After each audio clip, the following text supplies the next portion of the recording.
Okay. All right. Hello. Live Pro Football Doc Sports Injury Central podcast. Sorry, a couple minutes late today. Super Bowl. You're wearing a Chiefs shirt, David. You broke it down when we talked about the logo. Remember last podcast? You knew who was going to be in the Super Bowl, right? You didn't tell us. I told you, And man. that's No, your it's way not of telling exactly us. the same green, but Yeah. the Super Bowl logos are red and green. Okay, Yep. maybe not the same shade green. Yeah. Might have been closer to Doug's Packers, the There you green, go. but I think that's been fairly predictive. It has. Yeah. I think it was like 6 out of the 8 or something. It's been pretty close. Yeah. So, I mean, Now, is there a stat out there, Taylor? The more predominant color is the winner, or is that going a little too that might far? be go too deep. Yeah. I would have to look at that. I haven't seen that, but you're right. That's a different level of looking at it. The predominant color is red. Okay. Or is there Is it usually a closer match to the shade if it's the same color Okay. of the winner? Like they're thinking Then about it's it. also Chiefs. Okay. But we're just having some fun here. You know what my son said to me? What do you say? This is boring. To which game? The Chiefs or the The Super Super Bowl? Bowl. Okay. I mean, Philly Bills is what I wanted. That would have been much more exciting. You know, you said jumping on you have the people jumping on climbing the poles, and you would have people. We're gonna talk about that later. Table jumping. Table jumping. Yeah. Now, yeah, lots of excitement. But Yeah. my son, I guess this is, he's 12. He's like, oh, this is boring. So the good news is, I've always told you, he said he didn't want the Chiefs to win. I said, you don't like Patrick Mahomes? He goes, yeah, but it's boring. They've done it. Okay. I said, okay. That's good. Yeah. But he still likes Patrick Mahomes. The good news is, I don't think he has any interest in wanting to go to the game. Did last time he went was this matchup, Philly right? I was about to say this matchup. the Yeah, but he didn't go last year. He went the year before. I remember. KC Yeah. in Arizona. Right. That's the Super Bowl I took him to. And he was so nervous in the first half because the Chiefs were down. Mm-hmm. And even then, when I asked, you want to go to the game? He goes, yeah, if they win. I'm like,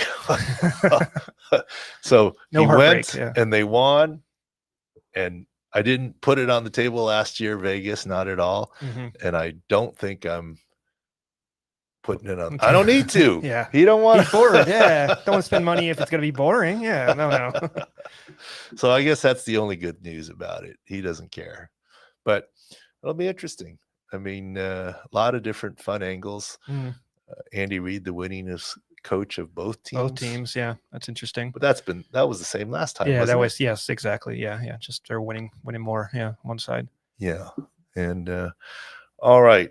Are you about to say, I guess, are you bored, or like you see it's two different sides? Are you bored about the same matchup as a layman fan, or is it just like you're witnessing greatness and we shouldn't be that upset about it? I guess will be two ways to see that. I'm angle. more neutral. As a pure fan, I would like to see Buffalo for some difference. Of course, there's a lot, but to be fair, I probably have more friends on the Chiefs than I do the Bills. Okay.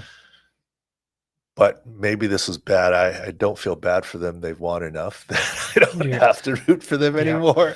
But I do have more. I've got more friends on the Eagles than the Commanders.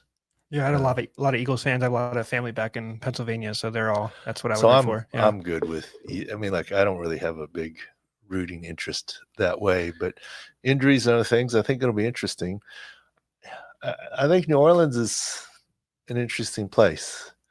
In some ways it's good. In some ways it's not the best Super Bowl city. I've never been there, so I don't really know the city at all. Like, I remember when we went to Vegas last year, I went there a bunch of times, outside of work. So I knew to get around. I don't know, I guess what to expect. I have not been to a Super Bowl in New Orleans. I've been to New Orleans plenty of time. I don't know. You've done the Mardi Gras and all that. It's a small city. Okay. In some ways it's good, Mm-hmm. but in some ways it's overrun. And Yeah. I'm not sure how that bowl game thing is going to affect attendance. It's gonna be it's true. I think that's interesting, actually. Yeah. security nightmare, Bourbon Street. I mean, how do you? I don't know. Is there going to be more security after what happened? Do you think? The NFL. They're going to be on that. They don't mess around. Yeah, with that's what I thought. security. Yeah, No, they do not mess around with security. especially how much people are going in. I was say you got to show me your the life of the town around there, because I did see your Twitter. You did go had a little fun with your the DJ. You're behind the scenes there. I had have to bring it up. an interesting week. Yeah, I was wondering. Okay, I know, how weird is that? Okay, it was quite the weekend. I was going to Vegas for the weekend. Some work meetings, From Sports work, Injury yeah, Central, absolutely, yeah. and of course, always some fun. Work hard, play hard. That's what you say. So I was leaving for the weekend on Thursday Mm-hmm. when my wife calls me and goes, "Where are you?" I was like, "Headed out." She goes, "Where are you?" And I'm at the airport. Mm-hmm. "When's your flight?" I'm like, "In 10 minutes." I said, "Why?" She goes, "Well, we've been evacuated." I'm like, "Oh, Doug probably too, right?" Mm-hmm. And I'm going home to get the dog. And the kids are still at school. I was like, "Well, should I not get on this flight?" He goes, "When are you leaving?" I said, 10 minutes. He goes, "Nah, go ahead." On the one hand, I guess this is my question. Is she that cool cucumber and that great of a wife? Or was she just saying to me, "You're kind of useless if there's a fire. There's nothing that you can do anyways"? Which one? It might be the latter. So I'll finish the story quickly here. Yeah. So we're in Vegas and had some other friends, and they all golfed on Friday. I didn't. Craig went out. We had 5 different meetings with people Absolutely related to Sports Injury Central. And then had dinner with them. Then Saturday was Devon's father-daughter dance. She's 7, her first one ever. She's so excited. And I knew I had to come back for it. So I had a 3:50 flight landing at 5:05. Her father-daughter dance was 6 to 8. Mm-hmm. Then I had a 9 o'clock flight back to Vegas because the guys wanted me there for the game on Sunday, whatever. I was like, "Oh, I can take care of my daughter and still do this." And then Trump is in Vegas. So he was at the Circa where we had our Bet Bash conference. Yeah. I did not go over there, but so I'm with Derek Stevens. Yep. We've had him as a podcast guest. Yep. But I was like, I was trying to watch college basketball with the other guys because I'm on a trip with him. I wanted to be around. Yep. So that, but I was like, I can't risk this 3:50 flight. Trump had a 12:30 speaking rally. Do they shut the airspace down? Yeah. Yes. Okay. That's what I was thinking of where you're going with this. Yeah. So he's probably done by 1:30. Yeah. I don't know when he's going to leave Vegas, Right. but if he wants to leave, they shut the airspace down. Mm-hmm. So I'm calling Southwest, and they're like, "No, the flight's on time." I'm like, "Well, put me on an early flight." "Oh, we can't do that because your flight's on time." I said, "But the president doesn't tell you. He just shuts it down when he's ready to go." There's no 1 hour warning or anything. So I got on a standby flight earlier to make the daughter's thing, and I'm glad. And I came right back. And then that night I felt bad. So my friend had opened a new speakeasy, went over there. They wanted to go to XS or something. I'm like, "No, we just left. We're at Caesars. Let's just go to Omnia, the club." Right. We go in, we're in the back, and next thing I know, the DJs are football fans. And so they know you. Yes. Yeah. You helped out their fantasy football team. Next thing you know, the 2 DJs, they're a duo. They're combined age, they're younger than I am. You look hip, Doc. You know, you can't. Your kids will now know you might be cooler than them. At this moment, they dapped me up and said, "Come on stage." So I'm coming, and then I don't know, whatever. It was all good. It led up to we had a good guaranteed pick this weekend on the Eagles -6, which we were that was good. That gets us to 11-5 this year, Doc. 11-5 is good. The guaranteed picks have been very good, and our guy who helps us, Steve Fezzik, I finally learned how to do it. I don't know what teasers were. Oh, he taught you he got a well, long, he always said long it for teasers. it, and I actually figured out on the mobile app I was on in Vegas, like the buttons to hit. It took me a while. I mean, I thought Moneyline Eagles made it really easy, and Bills 7.5 really easy. That's a good one. Yeah. That was a good little teaser. Exactly. Yeah. And then we did had some college basketball picks. We got a couple of our 3-star picks as well. That's continued to be hot. It's over 66% too. So we'll keep on doing that. We had a couple prop bets as well, Doc. One that we want to talk about specifically, we can start jumping into some of these players real quick. Jalen Hurts, he was 10 carries for 16 yards. Way under the prop number. It was 33 when we posted it, went on 31 because we posted it early. Your thoughts on how he looked? He had that 20-yard touchdown was taken back, but I think he looked what we thought, which is he was playing, but not 100%. I think he could run straight ahead pretty well, and I think he showed it. He was more mobile than he was previously. he threw in the run a bit, yeah. But I don't think he's got a lot of wiggle or, Yeah. dynamic movement. I think he's fairly fast. I think in a straight line and other things. Yeah. And I thought Kellen Moore and the Eagles did a good job. They obviously it's easy to do a good job when you hand the ball to Saquon and he goes. But I don't think Hurts is as dynamic. It didn't surprise me that he pulled the brace off. Mm-hmm. I know there was some media word. Is it an MCL? I said, I don't think so. If anything, it's a contusion and or meniscus tear. He's just something about a bursa involved too, right? Yeah. And that's not something you need to wear a hinged or, and players do not like brace. playing with those, right? No, it feels a little restrictive. Yeah. So that didn't surprise me. So 2 weeks, that'll help him. Yeah. I don't know that he's 100%. Clearly, everyone's forgotten about Patrick Mahomes' high ankle now. Yep. They even forgot about Hurts' concussion. I think, once it's a couple weeks, it goes away, right? Out of sight, out of mind. Yes. Probably more discussion on Saquon's calf. What did you see there? Was that like the Joe Burrow thing we've seen, in the past, just a little massage thing just to keep it together? Well, where he was massaging was not on the Achilles tendon. It was maybe musculoskeletal junction, lower than the meat of the calf, mm-hmm. which bodes well for playing through it. But he got most of his yards early. Yes, yeah. 60 yarder, yeah. Usually he's a second half guy. In the second half, maybe it was score. They used some Gainwell till he was hurt, and then they used Shipley some. Yes, yeah. People are saying Barkley's a system running back because Shipley did so well when he came in. But I'm not sure that's the case. But so you have no issues with his calf. I guess the biggest issue we have for the whole team is the offensive line, right? Cam Jurgens came in the game with a back injury. He was part of emergency usage.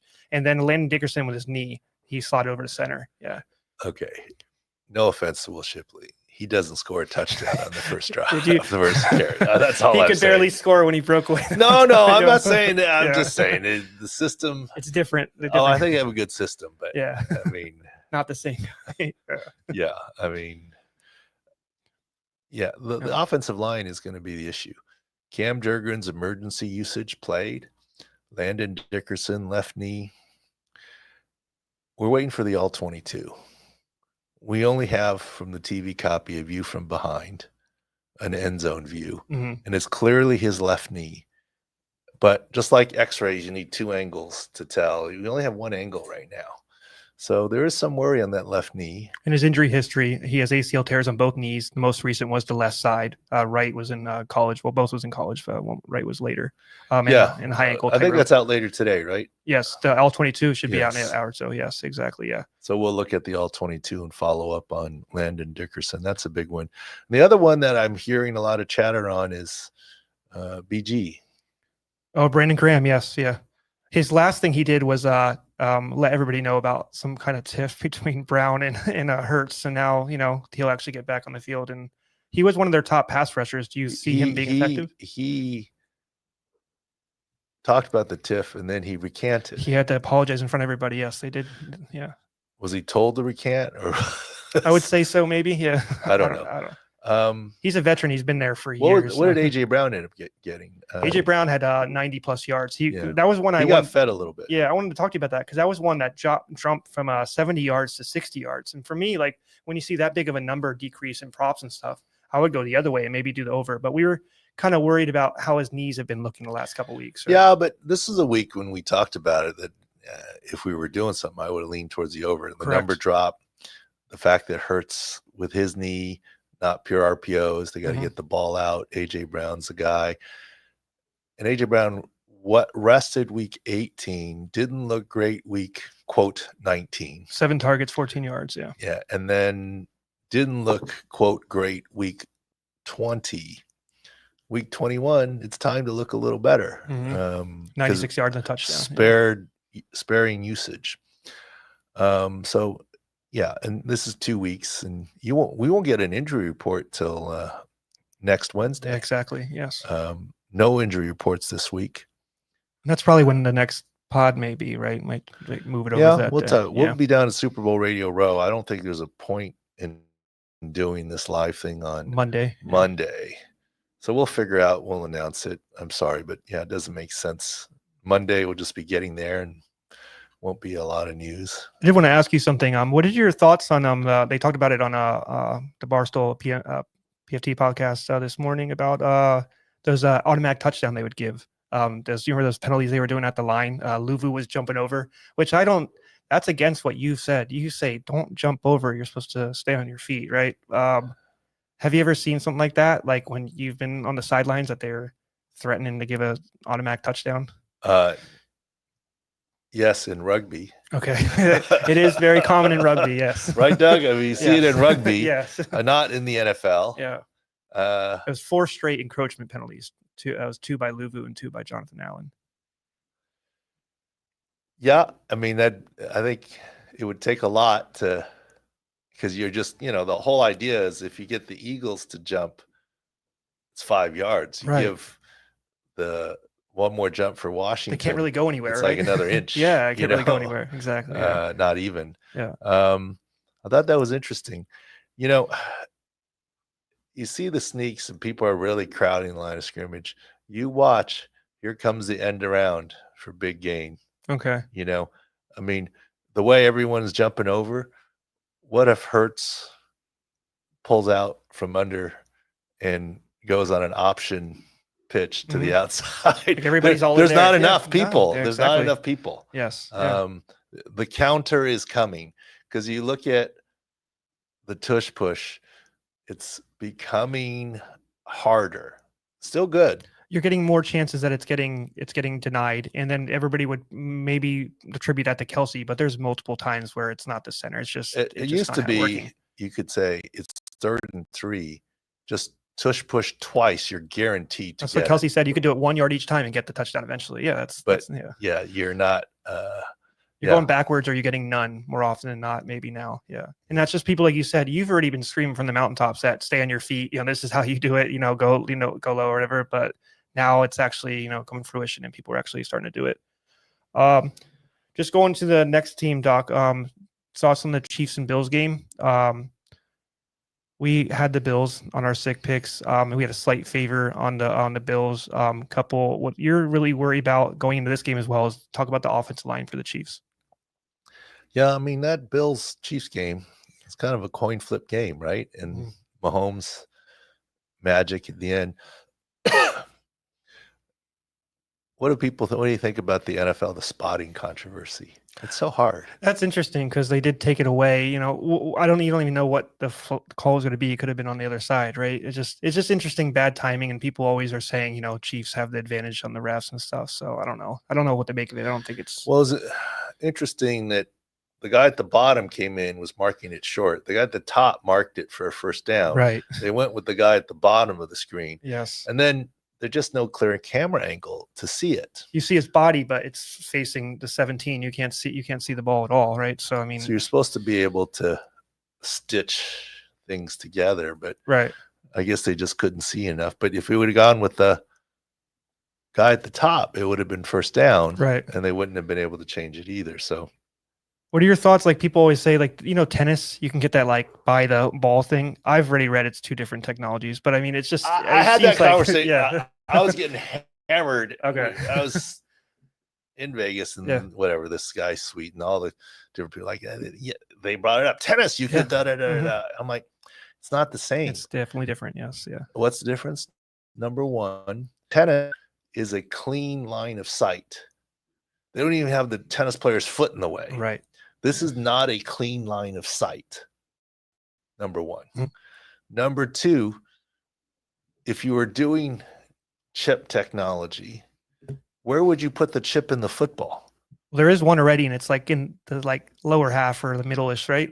Well, you'd have to put it at both tips. Yeah. Yes. And at each of the fattest part seams, Mhm. because any part of the football over is It's now gonna a be first down, right? yes. So Yep. which end of the ball? You can't put it in the middle of the football. Mhm. That's not how it's officiated. Right. But the other thing is chip technology and positional. It's not the same as direct vision. It's different technologies. Yeah. I mean, yeah. I'm not saying it's chipped like a GPS technology, but really dynamically split second, real time inches. It's I different. don't know. Yeah. Now I get the look of a referee waddling out there and measuring with the chain.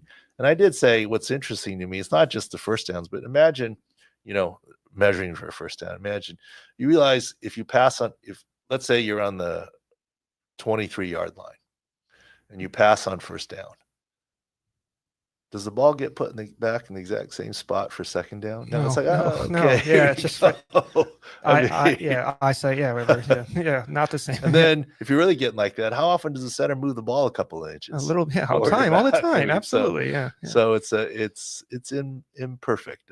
I get it. And then here's the other thing: the referees that spot the ball are so far away, Mhm. but you can't have them up near the line because Nope. what if you run an outside play? I Yep. mean, they're in the way. So it's a difficult problem. And it's something that you think is maybe gonna continue until they find something, or they just continue this, doing a note card kind of stuff until they figure out something, right? Yeah. But all right, yeah. Real quick though, the Chiefs O-line. So they've had issues early in the year. Wanya Morris was all injured all year with his hamstring early training camp. Now they've kind of solidified stuff. They've moved the left guard Joe Thuney, who's an all-pro, over to left tackle. They've got Mike Caliendo, who's a decent left guard. Your thoughts on that shift and how it will go against the Eagles D-line? Well, honestly, I think that's where the Chiefs won the game. I don't think the Bills D-line dominated like I thought they like would. Ed Oliver, you didn't see him as much maybe as you should have, or stuff. Well, like that. I was, the one fumble. I was like, it was so funny. I was watching the game with a bunch of people, and like, oh, it's. I said, yeah, it's a fumble. I said, oh, it's a penalty, and they're like, it's holding. I said, there's not. It's offsides. Mm-hmm. What do you mean it's offsides? Yeah, like, oh, you could see so. Oh, yeah. Seen these a lot. I watch too much football. Yes, which is good for us. Yeah. So, but yeah, Joe Thuney, you see him fine playing at the left tackle. I know you have issues. Maybe his arm length is low. There's a reason he's a guard. Yes. I look at it this way. Yeah. He's a really good left guard. At best, he's just a guy at left tackle. At best, or even below average, I'd say. But that's better than what they have. So we'll see. We'll see if the Eagles can get after him. And then the big one for the Eagles is Brandon Graham. Can he play? What do you think with that torn? Yeah, it was pec, right? Triceps. Yeah, it's a soft. Yeah. My belief, no. He's just there because he's a veteran. They want him to be involved. He's a veteran. Excuse me. He's a veteran, but here's the thing. Rumor is they're opening his practice window. Why not? You get 3 weeks before you have to decide whether to activate him or not. Mm-hmm. See how he does. It's his final game, likely, of his career. It's a Super Bowl. If you told Brandon Graham, you can try and play in the Super Bowl, but you might re-tear your triceps, which means another surgery, I don't think he would care. Right? This is like the Weddle thing, right? Like if you're gonna re-injure your, I'm playing still, right? Like just gonna play. Yeah. Now, I don't know that he can be effective with a triceps tear. Now, with that being said, you get an extra D-line coach, maybe, right? Yeah, but it's good to keep hope alive. We'll see what happens, but I don't think he can be effective. So I don't think he's going to play. But there's no harm in opening up his practice window and seeing. And do note that we've had him on before. Vaughn Parker played 2 weeks after a triceps tear. He was a right tackle in a brace where he could, lock out a little bit. That's not the same as what Brandon Graham needs to do. And it's easier to play as an offensive tackle than a D lineman with that injury, you're saying? I think so. Yeah. I think so. But we'll see. We'll see what happens, but I don't think so.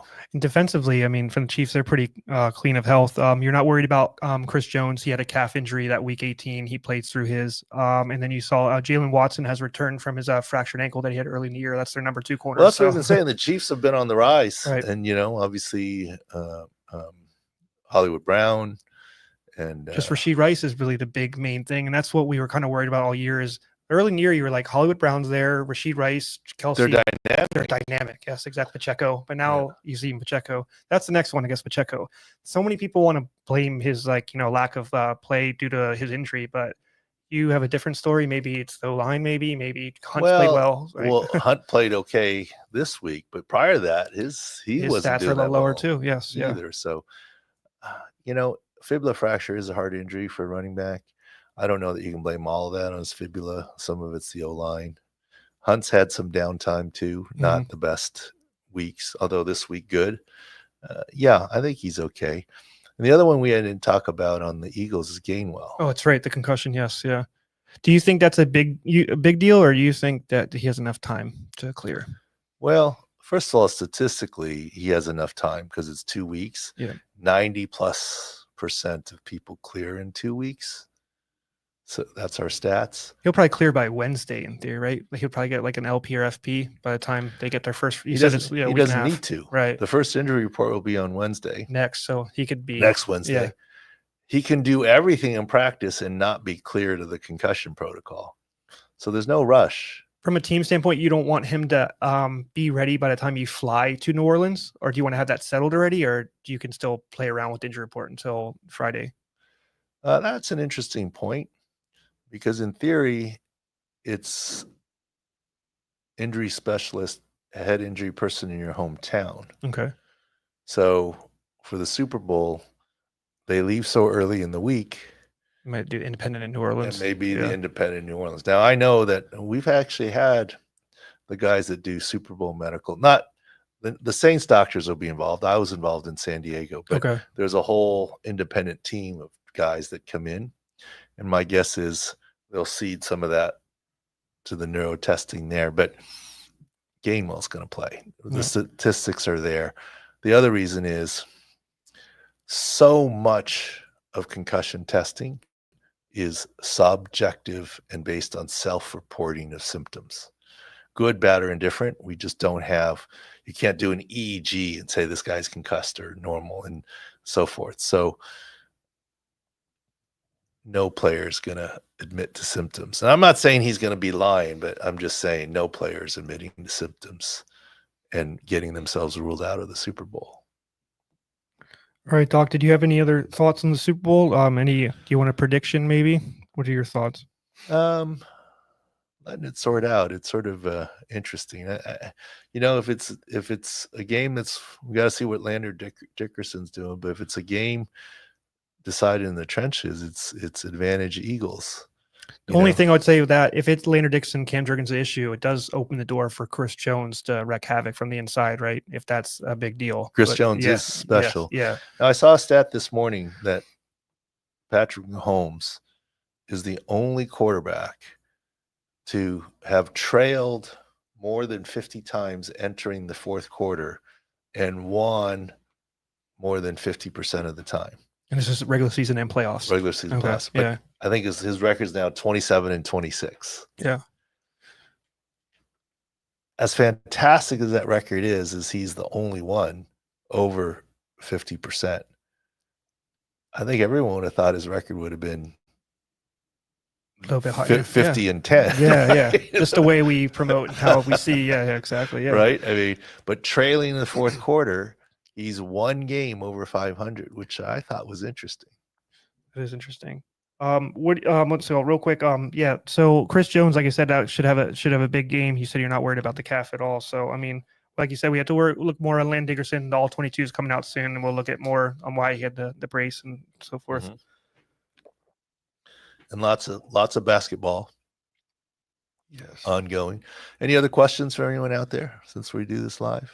There is Jalen Carter. He was out for a snap, and then he came back in. Did we see anything there? I don't think we I saw don't anything. think so. I think he's fine.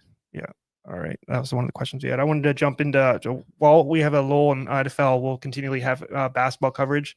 We have insights on Chet Holmgren, who fractured pelvis, is on the way back soon. Luka Doncic has missed almost a month with his calf. And then we have Joel Embiid with his knee injury that's been all year long. One I wanted to talk about, Doc, you gave me the video on. You seem to really be tracking Russian hockey players. You did the Ovechkin injury, and then you sent me Evgeny Malkin from Pittsburgh Penguins. What did you see on his video? It's not me tracking hockey. People give it to you. Yes, I know. People tweeting at me and asking. Yeah. Those are two of the best Russian hockey players ever. Those two right there. So. Hockey is one of the harder sports because so many injuries. First of all, it's a very fast sport. Number one. Number two, so many injuries happen along the boards, and so the view isn't clean. And number three, they're baggy uniforms. You don't really see where the knee's going. But left knee, severity to be determined. He's like Ovechkin. He's over 36. So I don't know if that to add an extra week maybe or so. But yeah, it was interesting. We were talking about Vegas. Besides the DJs and whatever, there's a couple of people that came and said hello. One guy he came up, he was there with his wife, older guy, and he came up and randomly and asked if I was Dr. Chao. And I usually don't admit to it. And I felt bad because I was just joking around. Oh no. Like, it's not me. and then just joking around. And then he was being very genuine. And I guess he called it something. I wasn't familiar with it. He won some $10,000 DFS contest based on some of our stuff. That's good. And I actually talked to him a while. Nice guy, and his wife were there. And I felt bad that I messed with him first. Yeah. I mean, just trying to have a little just messing around with people. Yeah. Yeah. But no, it's fun. It's always fun to say hello to people, etc. All right, Doc, did you want to add anything else? No, we'll be down at Radio Row. Yes. I had to get my flight. I have mine. I know. I haven't. I never know. You never come with us when we go places. I just know I'm gonna. I'll see you when I get there. It's not that. It's well, you still have to do your doctor stuff. No, it's like what would happen to Six Score if we were both on the same flight? No, just joking. You know how parents sometimes don't fly together. No, I'm just joking around. No, someone's got to be watching. Yeah, I got to figure out the week and what I've got. And whatever. We'll have some surprises though. We'll have people walk up to the table and say hi to you though. We'll do a lot. We just got to figure out when we're going to do the podcast next week or amalgamation of all the different people and a look at Radio Row or something. And I'm sure there'll be some injury stuff. Absolutely, yeah. All set to go. All right. Sounds good, Doc. All right. Well, thanks. Anything else, guys? No other questions? Just keep on going to SIC. And look, nobody's surprised that both teams are relatively healthy in the Super Bowl. Happens to us every year. It happens every year because if you're not healthy, you get knocked out, right? I mean, like we said, Detroit, they're not gonna make it, and they didn't. I can't tell you how many people loved Washington. Everyone's like, that was like the hot. They've got a real chance. I'm like, that money line ticket was like one of the most bet things this week. Yeah, I think you're prisoners of the moment. You bet Bucks team that was limping into the playoffs and they beat them. Nothing against Jaden Daniels. And they did a great job, mobile quarterback against a banged up Detroit Lions defense. Right. The Eagles were a different animal. So anyways, all right. Thanks for listening and watching. We'll see you down at Radio Row next week and hopefully enjoy the week. And that's it for the Sports Injury Central Pro Football Doc podcast.